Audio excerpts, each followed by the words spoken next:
There it is.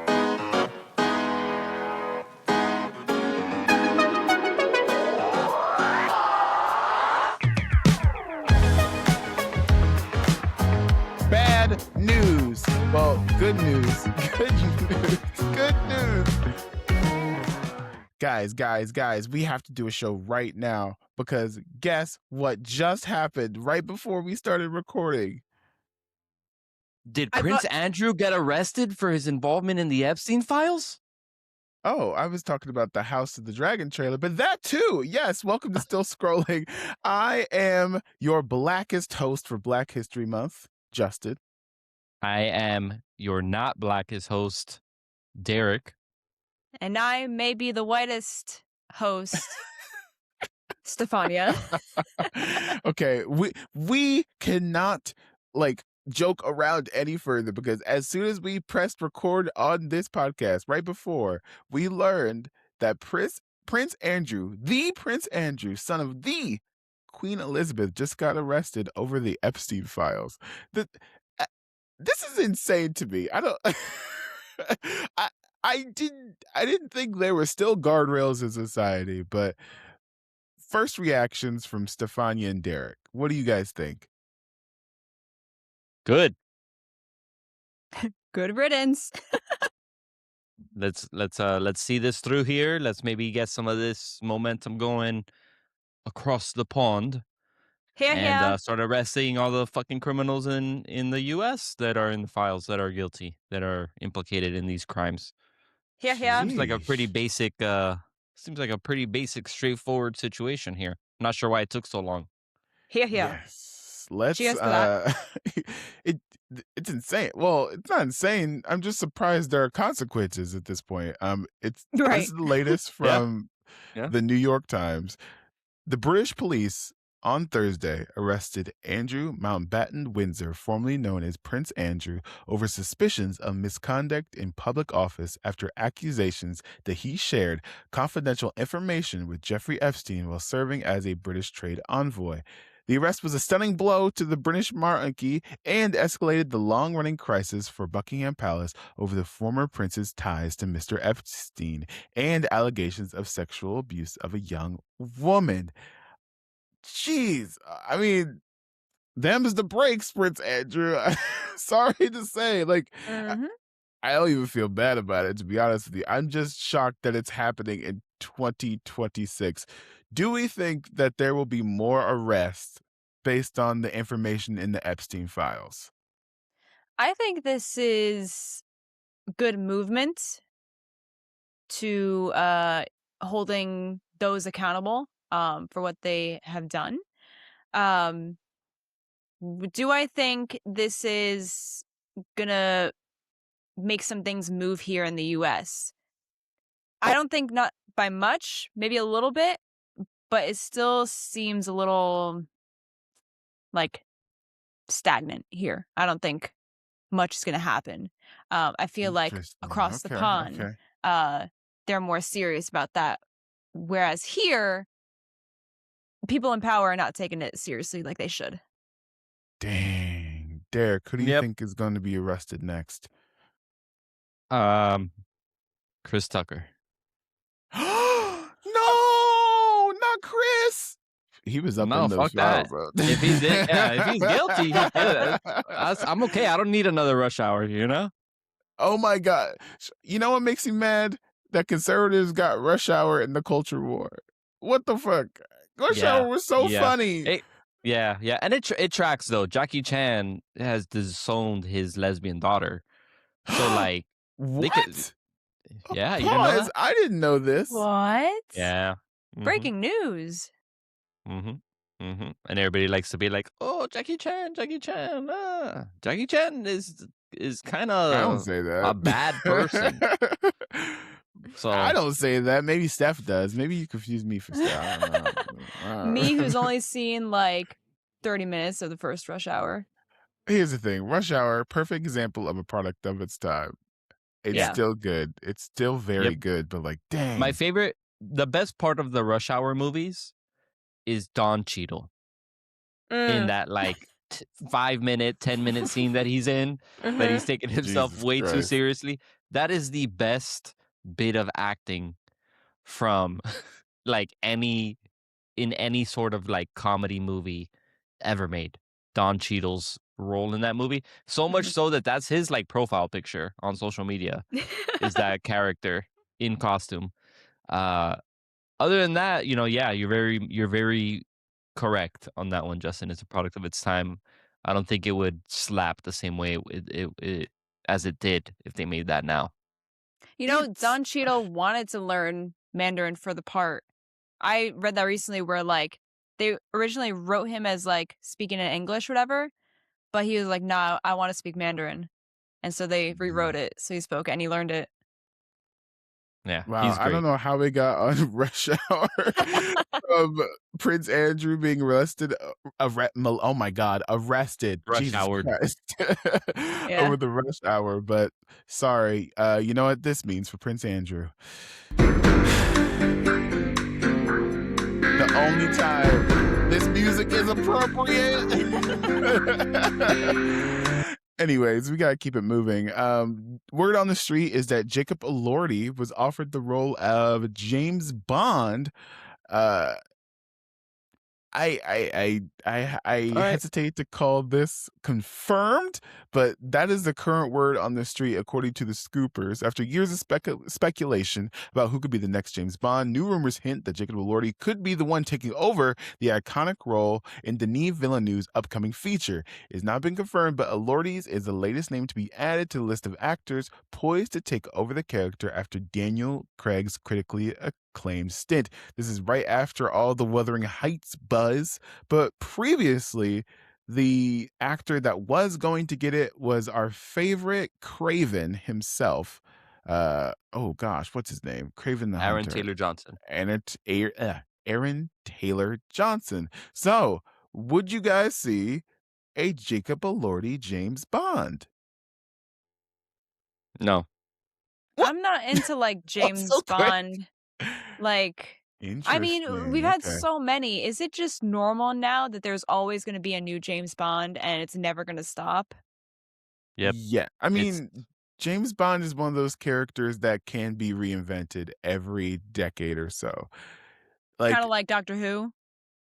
Yes. I would say James Bond is very similar to Doctor Who. Like Doctor Who is all one, like they're both British, but maybe it's their relationship with British stories that about how these characters like almost Doctor Who, Arthur and Merlin can also be reinvented and things like that. Just maybe it's a part of their culture. Maybe we'll have like a British person to talk about it one day. But actually, the Doctor is Gallifreyan. He's not British. Okay. Oh wow, that's actually true, but he's never reincarnated into like a American accent. I'll tell you that. That's true. It's always been a British accent. Because apparently British is the center of the universe in Doctor Who. But that's a whole other podcast. Don't get me started. Everything happens Doctor in London. Who. Yeah. So Jacob would do a British accent? He is British. Wait, he's Australian. He's he's Australian. All right, let's look this up. I thought he was American. Jacob. Bro, I've only heard him doing an American accent. In Euphoria? Yeah, that's really all I've seen of him. Oh, he is Australian. Yeah, Jacob Elordi is from Australia. I did not know that, but he's been in The Kissing Booth. He's been in that Priscilla movie, the Elvis Presley biopic, Saltburn, Frankenstein. He is probably the most successful actor from Euphoria, which I wouldn't have believed you if you told me that a couple years ago, to be honest. Yeah. I mean, besides Zendaya, probably. Yeah. Oh, I would say Zendaya was bigger than Euphoria before she got on Euphoria. I don't think Euphoria was her big break, So like, I see what you mean. Yeah, I see what you mean. You're I right. know that Carlson, Shake It Up. Are you kidding me? Honestly, Shake It Up is when I realized I was like, oh wait, you know what? Maybe Disney Channel isn't for me anymore. There's always that one show where you're like, you know what? I'm out. I'm done. I'm an adult now. I'm just. I don't know what mine was. I got to think about that. Do we think that Jacob Elordi will actually take the role of James Bond, though? I don't see why he wouldn't. He took the role of a person of color for Wuthering Heights. Why I don't wouldn't he think he take James will. Bond? I don't think he'll actually take it Could be. because I think that I think James Bond's a little too close to a Marvel movie, if you know what I mean. Yeah. Like, as in, you're locked in for like at least 5 to 6 years. And keep in mind, what's part of making this story a little bit juicier is that James Bond is about to go into the public domain. Jacob Elordi will be the last James Bond owned by the Broccoli family. Well, they could continue to make it, but then it enters the public domain in like a couple years, less than 10 years from now, right? And so I'm sure there will be a James Bond horror movie that comes out and like those weird Winnie the Pooh like bad shit, you know. The But script is being written now for that day. Oh God. So I actually don't think he'll take it. It's my prediction. He seems like 2035.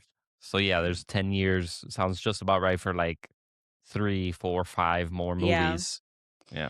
He seems like the kind of actor that doesn't want to get stuck in a franchise. Exactly. So it makes sense. Like, I don't think I'll ever see him in a Marvel movie, DC movie. Like, he kind of just wants to keep doing the Oscar winning stuff, you know? Exactly. I don't think we'll see him in any superhero movie. Same way with Timothée Chalamet. We're not going to see him in any superhero movies. Yeah. And I think it's almost hurt Tom Holland in a way because he's only been successful as Spider-Man. You know what I'm saying? I mean, it's $1 billion. We still have the Odyssey coming out, so we'll see. We shall see. We shall see. Yeah, You're right. Exactly. I think more Tom Holland's studio and director producer choices have hurt his outside of Marvel appearances, right? Like, I think it was Cherry. There was that other movie that he Cherry did. was so bad. Yeah, and it's like either Russo brothers or like which they're good at what they do. They're good at making money, but quality wise, that kind of varies. And then there's the other one where it's him and Dudley from Harry Potter. Him and Dudley. Yeah, I forget the name of the movie, but it was a decent movie. But it was like not marketed well, and I think he does well in the movie. And so, anyway, that's a whole other discussion. A whole other discussion. Speaking of whole other discussions, did you guys get a chance to see the House of the Dragon trailer that just came out today? It's probably one of the most viewed trailers in Game of Thrones history because this is the season 3 where supposedly everything goes down. Steph, there will be spoilers for Game of Thrones' House of the Dragon in this, but does this make you at any point excited or want to watch anything in the Game of Thrones universe? I mean, I kind of wanted to already start watching the show. I just haven't pushed myself to do it. There's so much that I have to watch and catch up on, and like time is gaining on me, you know? We could do a whole SVU on just Game of Thrones universe shows. You could do the whole first series, then House of the Dragon, and then Night of the Seven Kingdoms if you're really feeling dangerous. Yeah. I have a question for the listeners, for our watchers, for our viewers. Stefania has never watched anything Game of Thrones. She's about to start because we're forcing her to start. Oh, okay. And I'm debating what is the best way to watch Game of Thrones if you're just starting. Should you watch Game of Thrones and then House of the Dragon, and then A Night of the Seven Kingdoms, right? The order that it was released in real life. Should you watch it chronologically? Should you watch it as House of the Dragon, A Night of the Seven Kingdoms, and then Game of Thrones?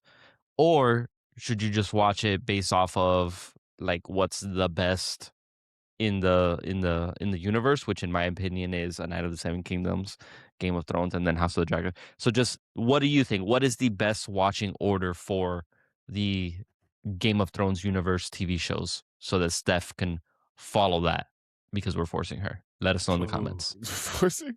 Honestly, if I were you, I mean, I think just watching the first series is good enough, like just by itself. But also, if we're doing the machete order, in Game of Thrones, I would watch 1 through 5. Stop. Just stop. Yeah. Just 1 through 5. And then hit up House of the Dragon. Okay. And That's then, fair. That's fair. And then Night of the Seven Kingdoms, like the last episode of Night of the Seven Kingdoms will come out this Sunday, the first season. And then finish after. I would go 1 through 5, House of the Dragon. Maybe season 3 is about to come out, so maybe watch 1 through 3 of House of the Dragon, and then come back and finish Game of Thrones, and then pop in a Night of the Seven Kingdoms if you really feel it's dangerous. Yeah, I've been thinking about it. That's it. Go ahead. I've been getting heat. I've been getting heat online because I firmly believe that A Night of the Seven Kingdoms is the best Game of Thrones show that has been released. I think it's better than the original, with just 5 episodes so far, 6 episodes, counting the one coming out this Sunday. I've only seen Straw Hat Goofy say something similar. I haven't seen anybody really else say that. And people are dragging me for it, right? I do have to call bullshit, Derek. I do, unfortunately. I do. No, I agree.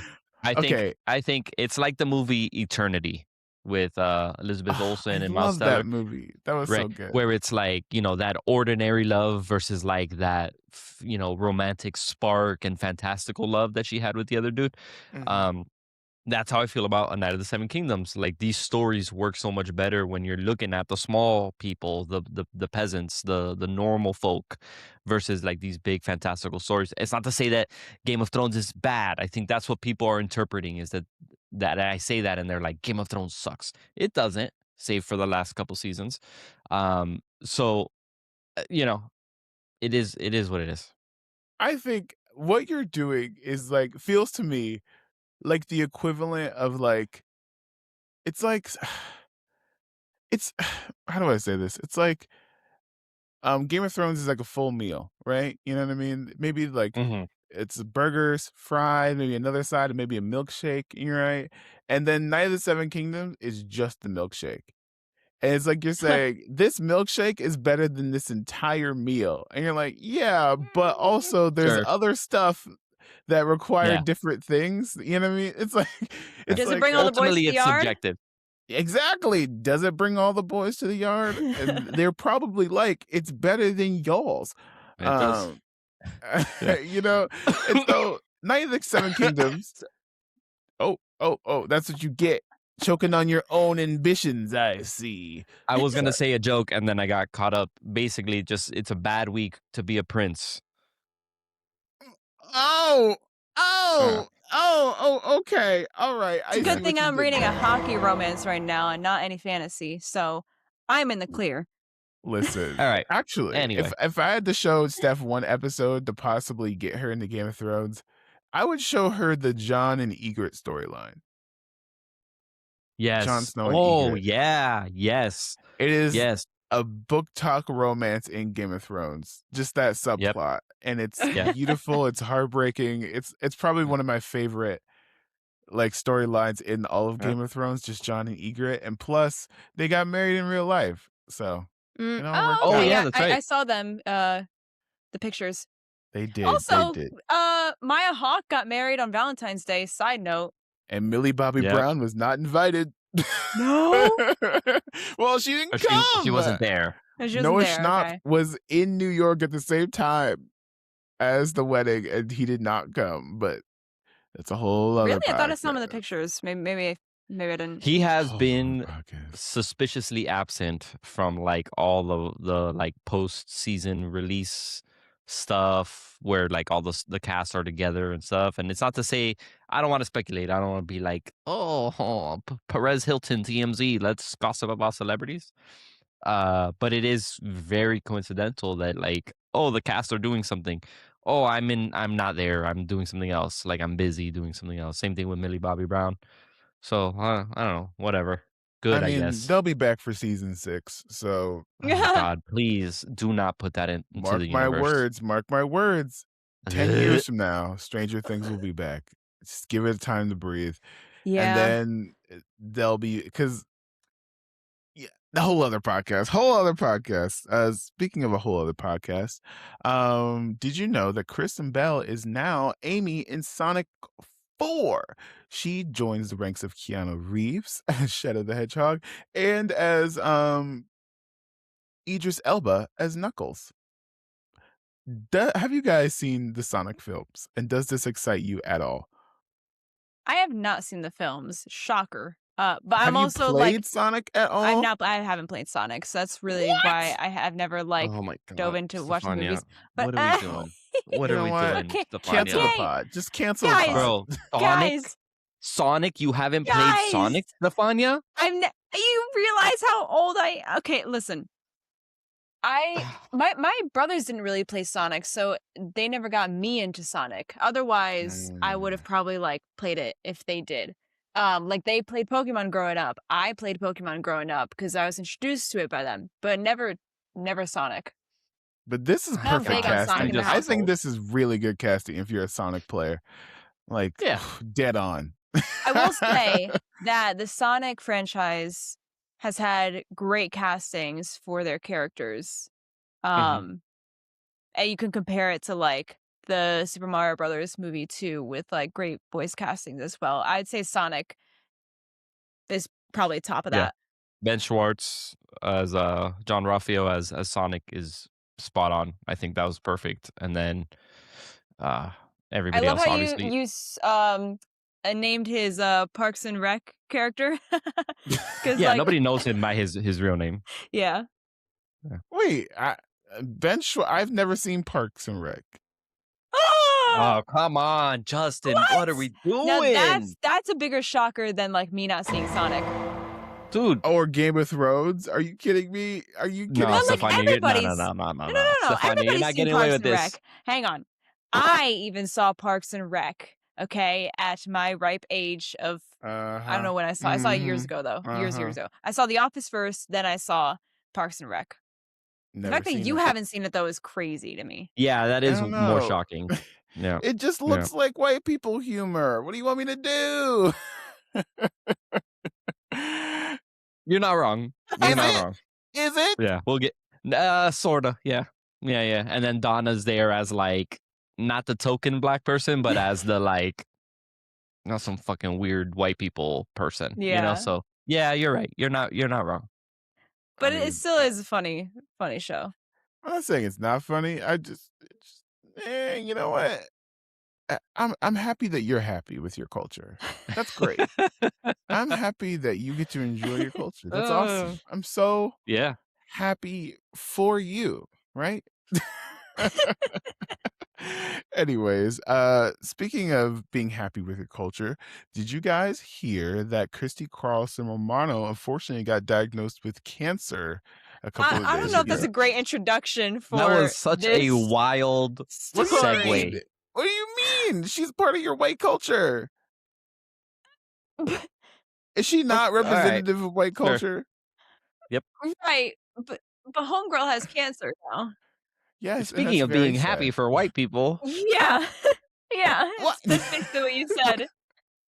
Wait, pause. That's not what I meant to say. That is not what I meant to say. You know what? I'll let her explain it herself, okay? So the other day I took this cancer screening. Both my parents had cancer. My mom beat it. My dad eventually didn't. My grandmother on my mom's side had lung cancer and died from that. Got the results back a little bit before filming down in Florida. My husband's came back completely negative.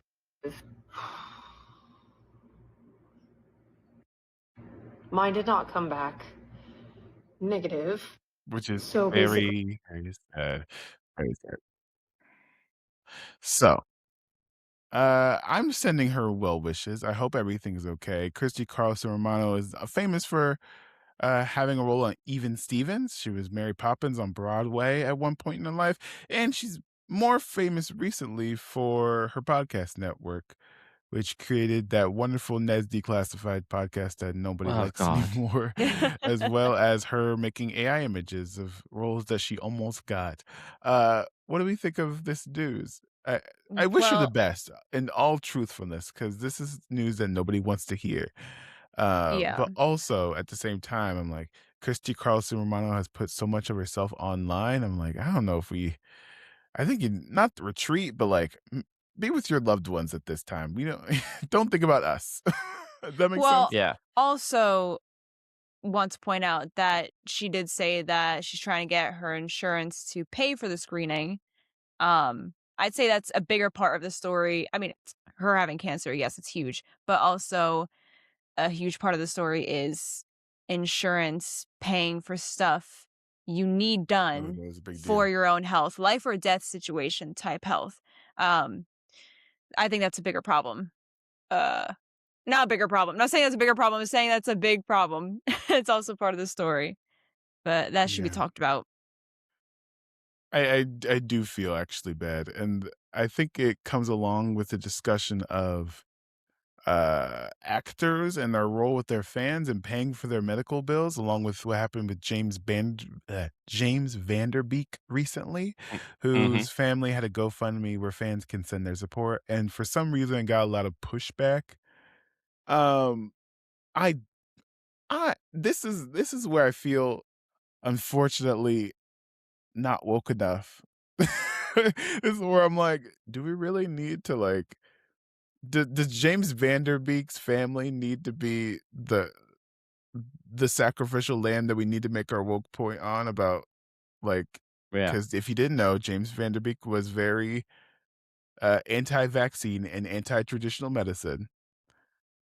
So that being said, I don't know if that's what their family needs to hear right now. Yeah. I don't think that's the woke hill we need to die on that right now, to be honest. Yeah. I do think there's a bit of nuance there. The shit, what was it? Oh, before leading, like when he was still alive and he was undergoing treatment, he was selling like merchandise and stuff like that to like signed merch and collectibles and stuff from his career in order to pay for treatment. Like he was already fundraising even before. And from what I gathered is because he needed to. Right. I've met a specific voice actor that meant a lot to me when I was a kid. And I remember one time, like I expressed my gratitude, right? And part of that conversation was like, oh, I didn't get paid nearly enough, not in those words. And I remember thinking like, damn, like, really? So I think part of the conversation is also like, these people need money, right? Regardless of like, traditional medicine and stuff like that. In the particulars with James Vanderbeek, I think like Christy Carlson Romano, James Vanderbeek, regardless, like you don't deserve to die over it. You don't deserve to not get treatment over it. And it goes back to like the royalties discussion and how much these actors are actually getting paid, right?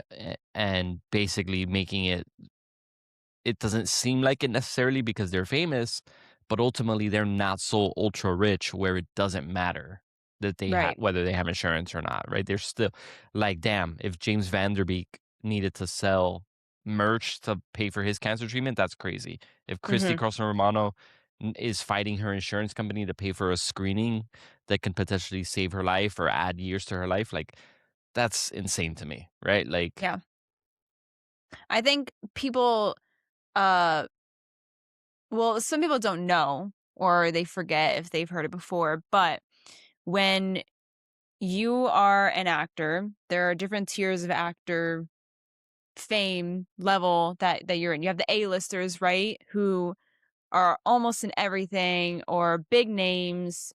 They make the most money and all that. You have the B-lists, which are up and coming still, but they're still in like a good amount of stuff. They don't make as much money. You have C-list and so forth. So when an actor is signed with an agent, management company, there is a percentage of money that you make from these movies or shows that goes back to the agent or the manager. And sometimes it could be a big chunk that they take out of your pay.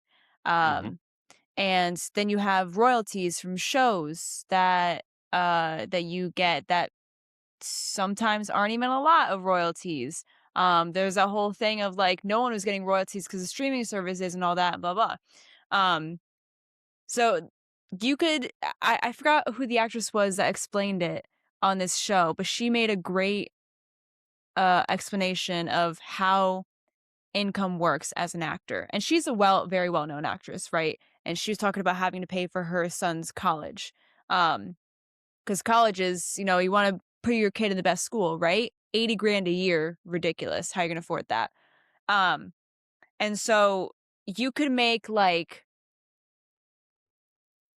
I don't know, $100,000 for this one movie you did, right? 100K, or maybe like a little more realistic, I guess, like 5 mil for like an A-list actor, whatever. 5 mil, for a movie, but you're only taking home like 2 mil after the fees, right? And then you have to pay your fees to SAG-AFTRA because you have membership fees and you have dues that have to be every quarter, I believe, you have to pay dues.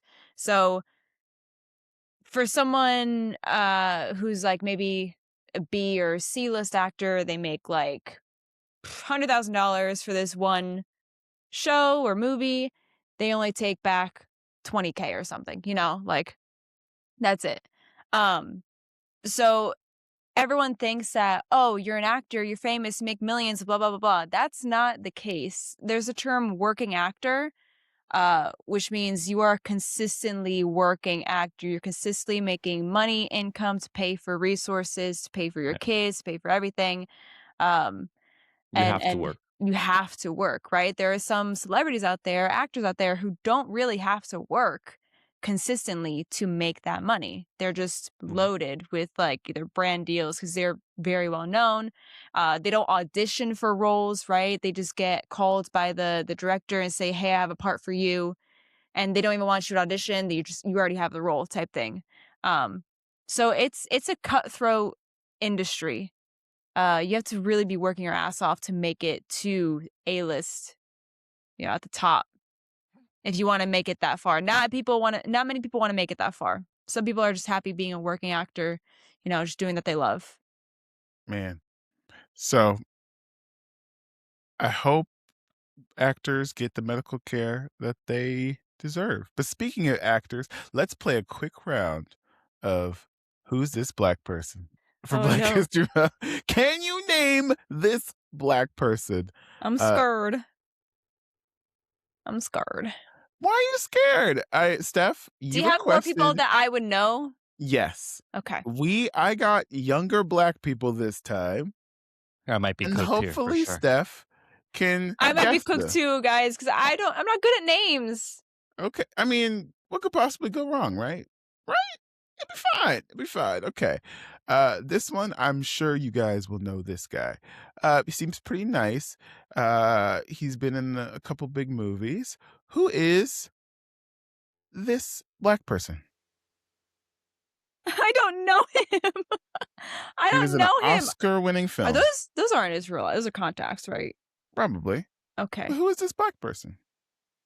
Is that his last name is Idris? No. Oh, then no, I don't know it. I'm sorry. I have no idea who this is. He was in a film called Moonlight. Yeah, he was the other guy. He's the other guy. Ashton Sanders from Moonlight. Really? Nope. Oh, yep. I failed this one. I'm sorry. Listen, you asked for younger people. All right. Stefania. Here's another younger face. Stefania, maybe you recognize this person. I know the face. I don't know the name. Come on. She was in a film called Zola in 2020. She was in Ma Rainey's Black Bottom. Go? She's in recent movies.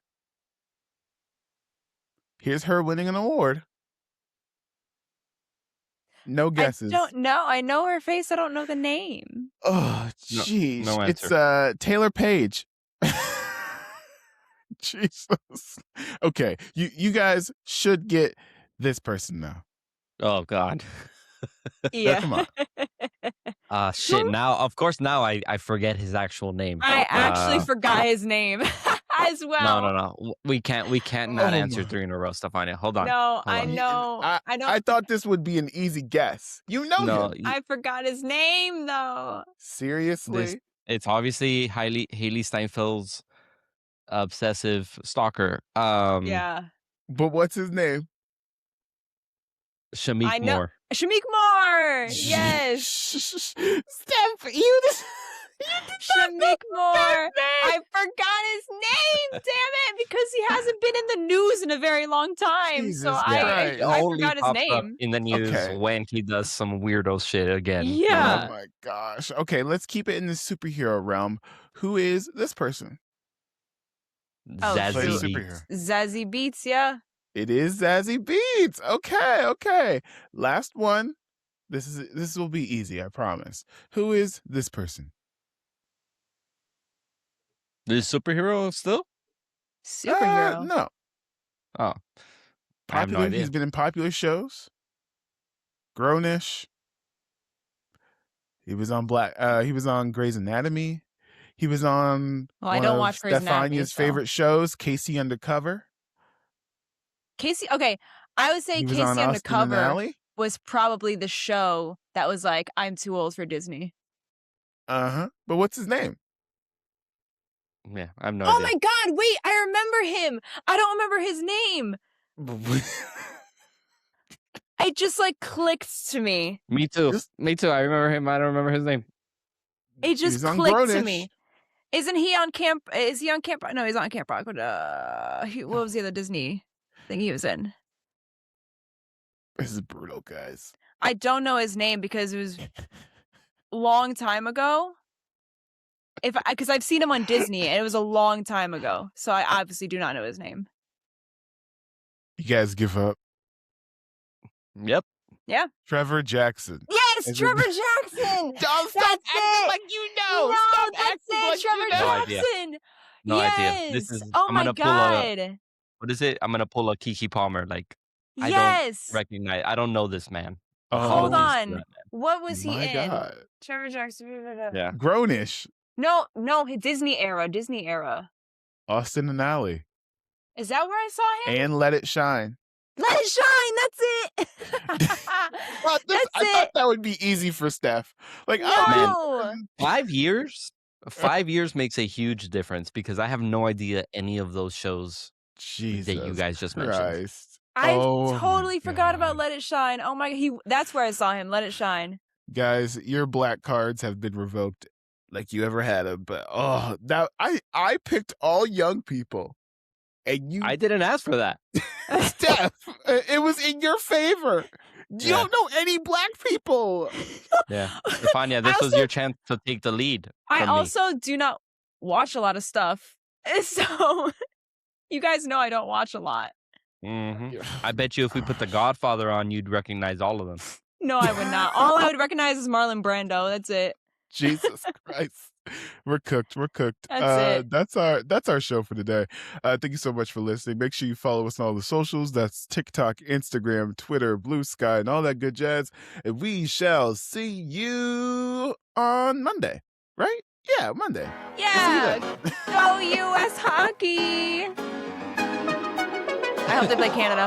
The men's.